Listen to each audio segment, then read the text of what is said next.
భారత్పై పాక్ ప్రధాని షరీఫ్ మరోసారి అహంకార వ్యాఖ్యలు చేశారు. అమెరికాలో పాక్ ఆర్మీ చీఫ్ మునీర్ అణ్వాయుధ బెదిరింపులు మరవక ముందే షరీఫ్ మళ్లీ బెదిరింపులు మొదలుపెట్టాడు. సింధు జలాల గురించి భారత్పై తీవ్ర వ్యాఖ్యలు చేశారు. సింధు జలాలను నిలిపేస్తే ఊరుకోబోమంటూ భారత్కు షెహబాజ్ షరీఫ్ వార్నింగ్ ఇచ్చారు. ప్రతీకారం తీర్చుకుంటామని, భారత్కు తగిన గుణపాఠం చెప్తామని ఇస్లామాబాద్లో ప్రతిజ్ఞ చేశారు షరీఫ్. ఇక గడిచిన 48 గంటల్లోనే 4సారి బెదిరింపులకు దిగింది పాకిస్తాన్. అంతకుముందు సింధు జలాలపై భారత్ ఆనకట్ట నిర్మిస్తే కూల్చివేస్తామంటూ అసీం మునీర్ దురుసు వ్యాఖ్యలు చేశారు. పహల్గామ్ దాడి తర్వాత సింధు జలాలను భారత్ నిలిపేసింది. అప్పటి నుంచి కూడా పాకిస్తాన్లో తీవ్ర నీటి కొరత కొనసాగుతుంది. దీంతో బెదిరింపులకు దిగుతోంది పాకిస్తాన్ ప్రభుత్వం, పాకిస్తాన్ పాలకులు. మరొకసారి పాకిస్తాన్ ప్రధాని షెహబాజ్ షరీఫ్ బెదిరింపులకు దిగారు. మొన్న పాకిస్తాన్ ఆర్మీ చీఫ్ అసీం మునీర్ బెదిరింపులకు దిగిన సంగతి తెలిసిందే. అమెరికా పర్యటనలో ఉన్న అసీం మునీర్ ఒకసారిగా భారత్పై అవసరమైతే అణ్వాయుధతో దాడి చేస్తామన్నారు.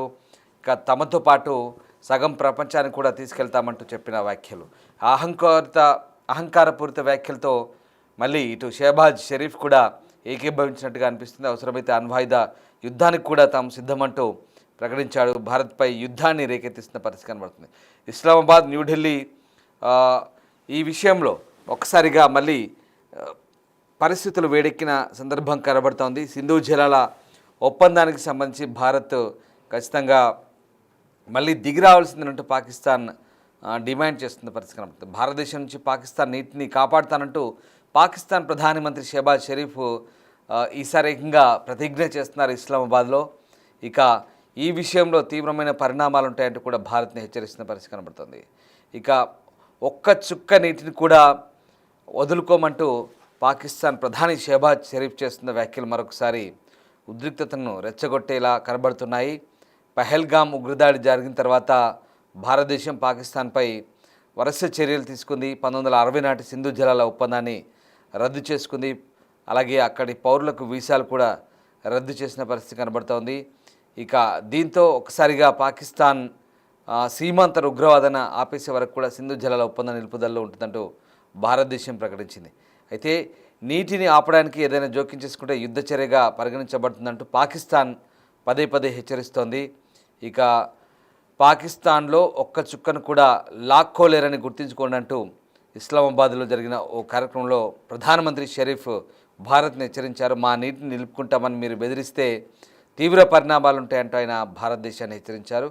భారతదేశం అలాంటి చర్యకు ప్రయత్నిస్తే మీకు మళ్ళీ గుణపాఠం నేర్పుతారు, మీరు మీ చెవుల్ని పట్టుకొని ఉండాల్సి వస్తుందంటూ ఆయన హెచ్చరించిన పరిస్థితి కనబడుతుంది.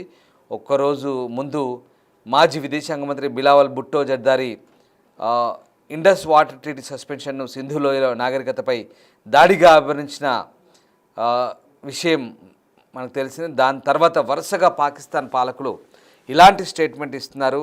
సో న్యూఢిల్లీ బలవంతంగా యుద్ధంలోకి నెట్టిన తమ దేశం వెనక్కి తగ్గదంటూ మాజీ విదేశాంగ మంత్రి బిలావల్ భుట్టో వ్యాఖ్యానించిన అటు అసీం మునీర్ అమెరికాలో చేసిన వ్యాఖ్యలు, తర్వాత బిలావల్ భుట్టో, తర్వాత షెహబాజ్ షరీఫ్, వరుసగా వీళ్ళంతా పాకిస్తాన్ పాలకులు, పాకిస్తాన్ నాయకులు భారత్పై విషం చిమ్ముతున్నారు.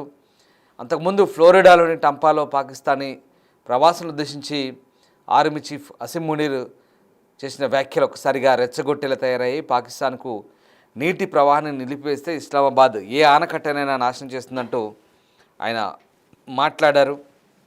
భారతదేశం ఆనకట్ట నిర్మించే వరకు తాము వేచి ఉంటామని, అలా చేసినప్పుడు దాన్ని మిసైల్స్తో ఆనకట్టలను పేల్చివేస్తామంటూ అసీం మునీర్ చేసిన వ్యాఖ్యలు ఇప్పటికే తీవ్ర స్థాయిలో ఉద్రిక్తతను రెచ్చగొట్టే విధంగా ఉన్నాయంటూ భారతదేశం కూడా ఖండించింది. భారత విదేశాంగ శాఖ కూడా దానికి ఖండిస్తూ స్టేట్మెంట్ రిలీజ్ చేసింది. దీంతో మరోవైపు ఇటు పాకిస్తాన్ ప్రధాని షరీఫ్ కూడా ఆ వ్యాఖ్యలను సమర్థిస్తున్నట్లుగా అణ్వాయుధానికి వాడతామని, అవసరమైతే యుద్ధానికి సిద్ధంగా ఉన్నామంటూ చెప్తున్న వ్యాఖ్యలు ఇప్పుడు మరింత తీవ్ర దుమారాన్ని రేపుతున్నాయి. ముఖ్యంగా శత్రువు ఒక్క చుక్క కూడా లాక్కోలేదు అంటూ సింధు ఒప్పందంపై మునీర్తో కలిసి పాకిస్తాన్ ప్రధాని షెహబాజ్ ఒక్కసారిగా ఈ వ్యాఖ్యలు చేయడం మరింత ఆందోళన కలిగిస్తున్నట్టుగా కనబడుతుంది. సో మొత్తం మీద పాకిస్తాన్ జీవనాడిగా వాళ్ళు ఆ నదిని అభివర్ణించారు. అంతర్జాతీయ ఒప్పందాల ప్రకారం దేశ హక్కులపై ఎటువంటి రాజీ ఉండదంటూ ప్రకటిస్తున్నారు. సో పహల్గామ్ ఉగ్రదాడిలో 26 మంది మృతి చెందిన తర్వాత భారతదేశం ఈ ఇండస్ వాటర్ ట్రీటీని నిలిపేసిన సంగతి తెలిసిందే. దీంతో వరుసగా ఉద్రిక్తతలు చోటు చేసుకున్నాయి. అయితే పాకిస్తాన్ పాలకులు చేస్తున్న ఈ వ్యాఖ్యలు ఒక్కసారిగా మళ్ళీ పరిస్థితిని ఉద్రిక్తంగా మార్చేలా కనిపిస్తున్నాయనే వాదనలు వినిపిస్తున్నాయి. భారత్కు తీవ్ర హెచ్చరికలు జారీ చేయడం, ప్రతీకారం తీర్చుకుంటామంటూ బెదిరించడం మరొకసారి పాకిస్తాన్ పాలకుల వైఖరికి అద్దం పడుతుంది.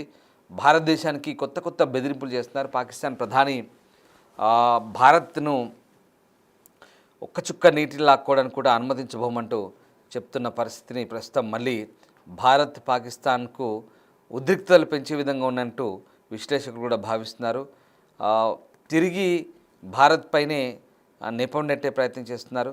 సో ఆ రకంగా భారతదేశంపై పాకిస్తాన్ పాలకులు, పాకిస్తాన్ మిలిటరీ పాలకులు కావచ్చు, వీళ్ళంతా కూడా వరుస హెచ్చరికలు జారీ చేసిన నేపథ్యంలో మరొకసారి ఈ అంశం ఉద్రిక్తతలకు దారితీసే అంశంగానే కనబడుతుంది. Pakistan army chief field marshal Asim Munir, అలాగే ఆ దేశ విదేశాంగ మంత్రి బిలావల్ భుట్టో, తర్వాత ఇప్పుడు మళ్ళీ దేశ ప్రధాని షెహబాజ్ షరీఫ్ చేసిన ఈ వ్యాఖ్యలన్నీ కూడా ఒకసారిగా పాకిస్తాన్లో భారత వ్యతిరేక వైఖరి మనకు చాలా క్లియర్గా కొట్టేసినట్టుగా కనబడుతుంది.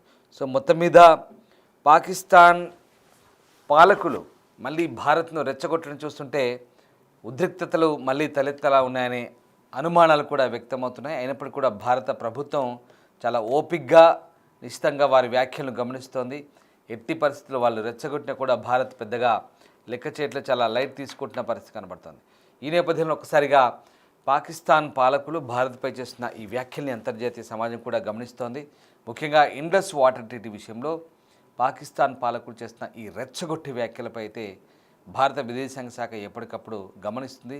ఆ రెచ్చగొట్టే ప్రసంగాలను, వ్యాఖ్యలను ఖండిస్తూ వస్తుంది. పాకిస్తాన్ పాలకులు భారత్కు గుణపాఠం నేర్పుతారంట. ఒక్క చుక్క కూడా వదులుకోమంటున్నారు. పైగా భారత్కు గుణపాఠం చెప్తారంట. భారత్కు గుణపాఠం చెప్పడం అంటే ఇప్పటికే ఆపరేషన్ సింధూర్లో భారతే కదా మీకు గుణపాఠం చెప్పింది. ఆ గుణపాఠం నేర్చుకున్నాక కూడా ఇంకా బుద్ధి రావట్లేదు. ఓవైపు ఒకడు అమెరికాలో మాట్లాడతారు, ఒకడేమో పాకిస్తాన్లో ఉండిన మాజీ పాలకుడు మాట్లాడతాడు, ఒక పాకిస్తాన్ ప్రధాని మాట్లాడతాడు. అంటే వరుస ప్రకటనలు, అంటే ఇదంతా కూడా చాలా వ్యూహాత్మకంగా చేస్తున్న ప్రకటనలుగా అర్థమవుతుంది. వరుసగా ఇలాంటి బెదిరింపు ధోరణులకు దిగడం ద్వారా భారత్పై ఒత్తిడి పెంచాలనే ఆలోచన బహుశా పాకిస్తాన్ పాలకులకు అనిపిస్తుంది. ఎందుకంటే మనం ఇండస్ వాటర్ ట్రీట్ని నిలిపేయడం ద్వారా పూర్తిగా పాకిస్తాన్లో పరిస్థితులు మారిపోయాయి. వాతావరణం అంతా కూడా పూర్తిగా నీళ్లు దొరక్క పూర్తిగా ఇబ్బందులు పాలవుతున్న పరిస్థితి. భారీ వర్షాలు కురిసినప్పటికీ ఆ వర్షాల నీళ్ళంతా కూడా వరదల రూపంలో కొట్టుకుపోతున్నాయి. కానీ నీటిని నిల్వ చేసుకునే సామర్థ్యం లేదు, ఆ తెలివితేటలు పాకిస్తాన్ ప్రభుత్వానికి లేవు. అక్కడ ఉన్నటువంటి ఆ భారీ వర్షాలు, వరదలన్నీ కూడా పూర్తిగా తిరిగి అరేబియా సముద్రంలో కలిసిన పరిస్థితి. కానీ ఇక్కడ భారత్ నుంచి వచ్చే నీటిని మాత్రం కావాలంటున్నారు. భారత్లో మాత్రం రక్తం పారిస్తామంటున్నారు. అయితే భారత ప్రభుత్వం చాలా క్లియర్గా చెప్పింది, ఉగ్రవాదాన్ని, రక్తపాతాన్ని పక్కన పెడితేనే చర్చలు జరుపుతాం, మళ్ళీ ఇండస్ వాటర్ ట్రీటీని అవసరమైతే ఆ విషయంలో ఆలోచిస్తామని చెప్పారు. కానీ పాకిస్తాన్ పాలకులు బెదిరింపు ధోరణులు దిగుతున్నారు. తమ దగ్గర అణ్వాయుధాలు ఉన్నాయంటున్నారు. పైగా భారత్కు గుణపాఠం చెప్తాం, భారత పాలకులు లేదా భారత ప్రజల చెవులు పట్టుకోవాలంట. వీళ్ళు గుణపాఠాలు చెప్తారంట భారత్కి. ఇంకా సిగ్గులేని ఇలాంటి సిగ్గుమాలిన వ్యాఖ్యలతో పాకిస్తాన్ పాలకులు చేస్తున్న ఈ బెదిరింపు ధోరణి అంతర్జాతీయ సమాజం కూడా గమనిస్తుంది. బట్ భారత్ మాత్రం చాలా ఓవైపు కన్నేసి ఉంచుతూనే ఈ బెదిరింపులకు, ఈ తాటాకు చెప్పులకు ఎక్కడ భయపడబోమంటూ ఖండిస్తున్న పరిస్థితి చూడాలి. పాకిస్తాన్ పాలకులు వరుస బెదిరింపుల్ని భారత్ పట్టించుకుంటుందా, ఏ రకమైనటువంటి పరిస్థితులకు దారితీస్తుందని మాత్రం వేచి చూడాల్సిందే.